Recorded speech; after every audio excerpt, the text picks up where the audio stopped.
윤석열 대통령과 이재명 대표의 회담 이후 여야는 상반된 평가를 내놓고 있습니다. 쟁점 법안을 두고 여전히 견해차를 좁히지 못해서 5월 임시국회도 난항이 예상됩니다. 이번에는 국회에 연결합니다. 나혜인 기자.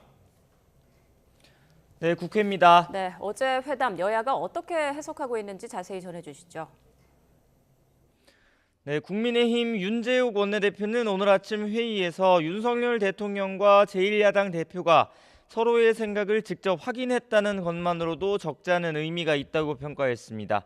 특히 이재명 대표가 의대생 증원이 불가피하다는 정부와 인식을 같이 한다고 밝히면서 의료개혁은 공식적으로 여야의 공통 과제가 됐다고 의미를 부여했습니다. 공통의 인식을 확인한 만큼 더 이상 지체하지 말고 여야정이 의료계와 함께 논의함으로써 의사들의 의료 현장 이탈로 인한 국민의 피해와 불편을 끝내야 합니다. 여당 내부에서는 어제 이재명 대표의 15분 모두 발언을 두고 불만 섞인 목소리가 나옵니다. 당 핵심 관계자는 YTN과 통화에서 이 대표가 최상병 특검이나 윤 대통령 가족 관련 민감한 현안 언급을 자제했다면 민생 부분에서 더 타협점을 찾을 수 있었을 거라고 유감을 표했습니다. 그렇게 됐다면 앞으로 1, 2년은 이 대표가 확실하게 전국 주도권을 쥘 수도 있었을 거라고 분석했습니다. 다른 여권 핵심 인사는 총선 지역구 득표율로만 따지면 투표자 45%가량이 여당을 지지했는데 이 대표가 너무 청구서를 내밀듯 정치한다고 비판했습니다. 반면 민주당은 민주당대로 윤 대통령이 변한 게 없다며 격앙된 분위기입니다.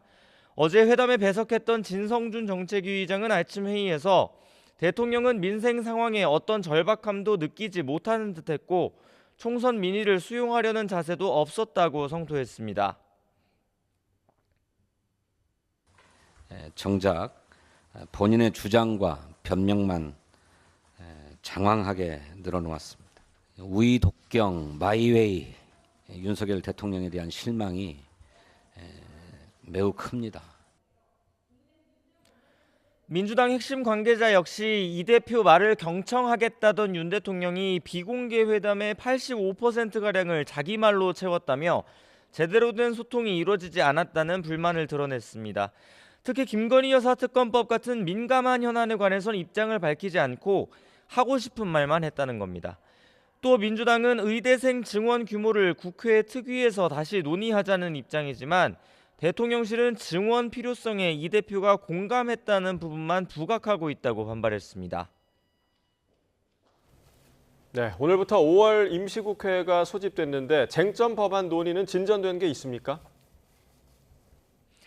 여야 모두 아직 평행선을 달리고 있습니다. 민주당 홍익표 원내대표는 오늘도 원내대책회의에서 다음 달 2일에 본회의를 반드시 열어서 최상병 특검법과 전세사기 특별법을 처리하겠다고 목소리를 높였습니다. 이들 법안을 처리하지 않으면 21대 국회는 마지막까지 국민에게 면목이 없게 될 거라며 특히 최상병 특검법을 반대하는 건 진실 은폐라고 날을 세웠습니다.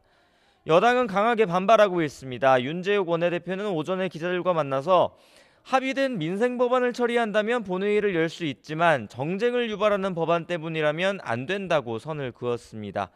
공수처 수사가 진행 중인 최상병 사건에 특검을 도입하는 건 정쟁용이라는 입장을 굽히지 않았습니다.